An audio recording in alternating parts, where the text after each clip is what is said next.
It's been 37 days since the rape and murder in a Kolkata hospital that has rocked the doctor community all across the country.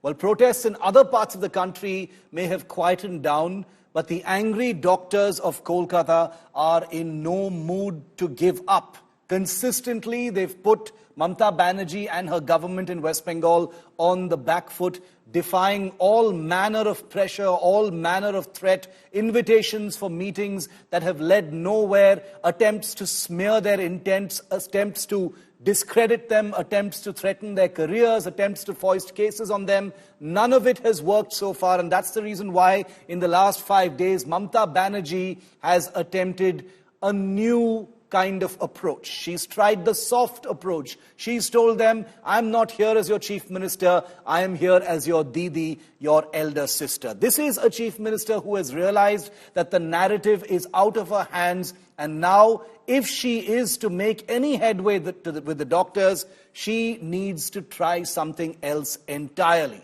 With the narrative having evaporated from the West Bengal government's hands, the question now is, can talks between Didi and the doctors lead to a constructive breakthrough and an end to the protests? After all, let's not forget that Chief Minister Mamata Banerjee is the elected Chief Minister of West Bengal. She is the administrative head and she has to govern West Bengal. And therefore, it is upon her now to not only meet with the doctors, and in her defense, she has invited them repeatedly, but the doctors have said, we are not willing to meet without a live broadcast. Mamata Banerjee has returned fire by saying there is no question of a live broadcast of the proceedings because this is a sub judice matter before the highest court in the country, the Supreme Court. But the Mamata Banerjee government also appears to be nervous that a live broadcast is some kind of an attempt to embarrass the West Bengal government, where it will have no control over what is said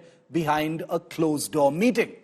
The question now is, do the doctors really have a plan? They've gotten the West Bengal government on the back foot.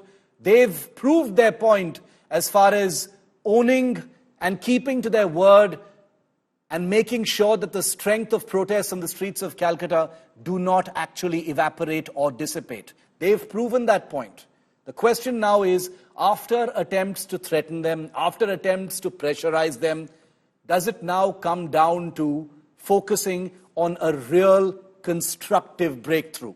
Because protests have their place, but how long can they actually continue for until Mamata Banerjee is forced to come to the talks table and acquiesce to the demands of the doctors? The question now is, will there be a compromise formula? Will the doctors back down on some of their demands? And they've got some big demands, remember, apart from just the live broadcast. The question now is, and the entire focus will be on whether after 37 days, the protests will finally come to an end with the assurance that justice for doctors and for Abhaya will be served.